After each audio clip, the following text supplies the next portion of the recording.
It means family, community. When you're rooted in a community, then you become part of that community, and there's people, there's neighbors, there's activities, there's ways that people build social connections to one another. Home means stability. So home to me is really a spiritual place where one can go to recharge and to sort of reflect on your day and what you want to do tomorrow. It's a safe space. It's a safe space where you can have your basic needs met.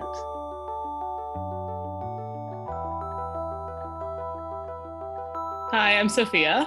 I'm Giannis. I'm Tiffany. And I'm Emmanuel, and today we're talking about homes. As we heard, home can mean a variety of things to different people. But the traditional notion of a home, that old ideal of a single family house and a white picket fence, is something that isn't accessible to everyone, especially here in California. Yeah, I mean, we always hear people talking about the absurd prices here, and we can see the effects every day, from the huge homeless population to even our own rents. This is obviously a huge issue, but how big is it actually? Well, HCD, that's the California Department of Housing and Community Development, determined that for Southern California, the need is nearly 1.4 million units of housing in the next 8 years. This is Leonora Kamner. She's the director of Abundant Housing LA, an advocacy organization working to increase the amount of affordable housing in the county. But actually, if you calculate that number based on what it would take to get us to 0% overcrowding and 0% rent burden, like totally relieving people of these housing problems, that real number is 2.7 million. And there's a real lack of affordable housing. It's no wonder that homelessness has become a huge issue in Southern California.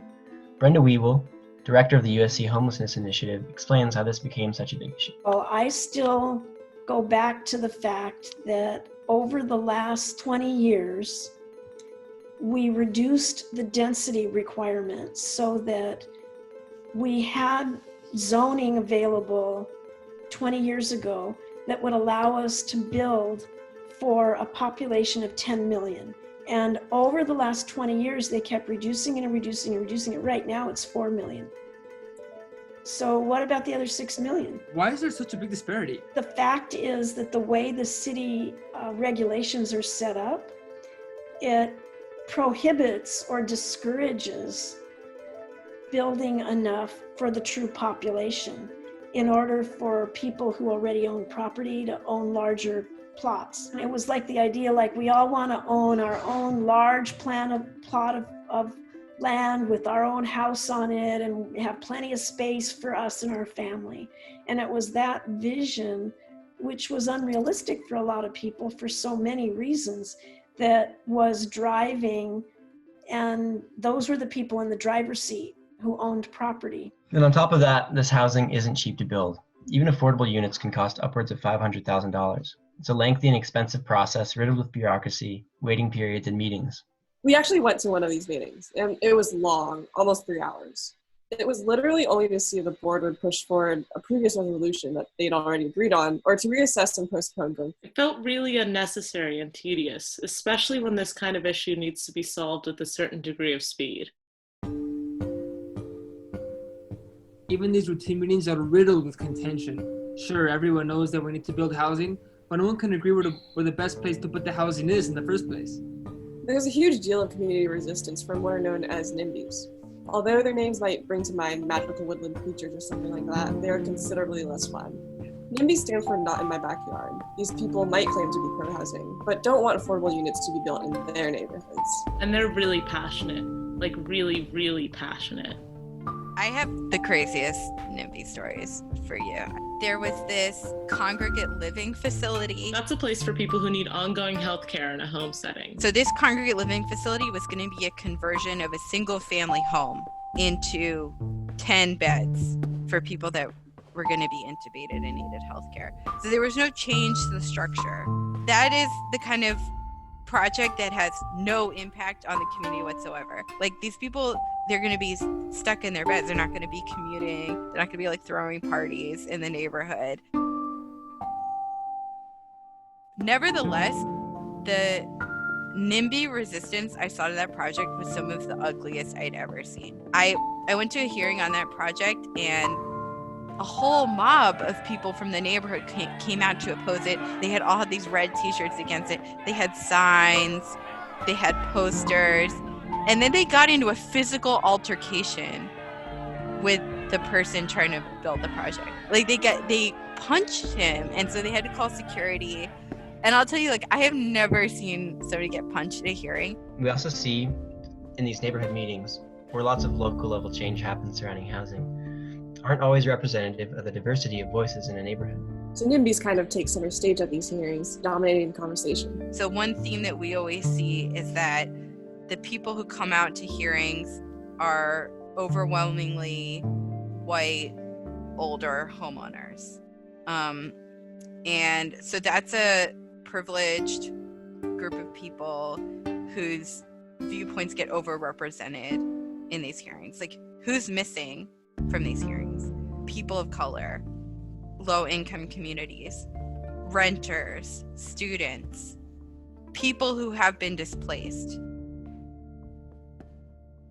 Really what you're talking about there is participation, right? How do we get people participating more so in governance? That's Sean Angst, a PhD candidate at USC whose research focuses on inclusive housing strategies. And because there are these sort of daily stressors or these daily demands that people are forced to meet, I think one thing is we need to think about how to alleviate some of those demands. It really comes down to the outreach, I think. So when we think about neighborhood council meetings, sure, you may know that you have a neighborhood council, but do folks know, one, what they do, and two, that I can sort of go and have my voice heard and that that'll be carried forward.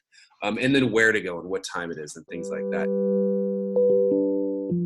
Well, we've got this big contentious problem with no clear solution. Obviously, building more housing is necessary, but how can we get past these deep-seated cultural obstacles? There are solutions.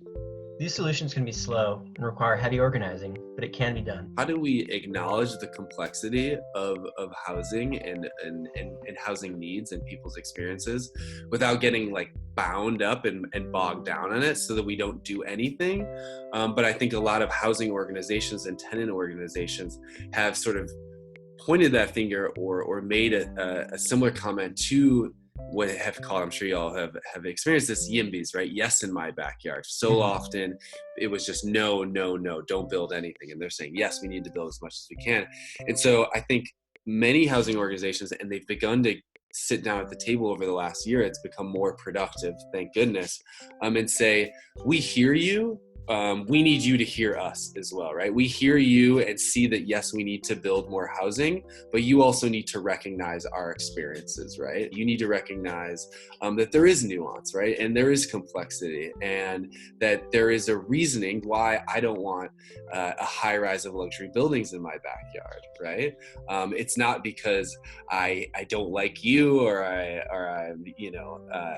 have some hatred in my heart. It's because I'm literally afraid. I'm afraid of losing my house because I know neighbors who have lost their homes before, and that's real. So it seems like there are many different sides to this issue, and it's hard to take just one uniform policy approach. I guess we shouldn't jump to conclusions and think that every NIMBY is evil. We each have our own experiences, but I think saying, let's acknowledge one another, and again, figure this out together with some complexity baked in. Like, not saying let's not do anything. Again, let's do a little bit of everything and make sure that we're all looking out for each other, as opposed to, I think right now, because we're in such a huge shortfall and the situation is a crisis, right, is so acute, that people are like, what is the thing that we can just do, pedal to the metal, and like do the one thing really good, really fast? Housing isn't something you can do really fast, right? It's big, it takes a long time, it's expensive.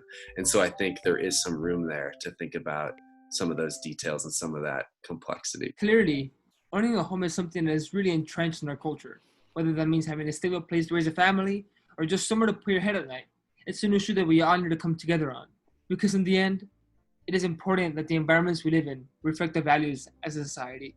I think the most important takeaway is to think about how the built environment of our neighborhoods is serving our values. Are our neighborhoods serving our values? Are they creating communities, or are they displacing people and causing environmental destruction? Do we build our neighborhoods in a way that allows families and people to thrive in a diverse and safe environment, or are we building our neighborhoods in a way that are exclusionary and unsustainable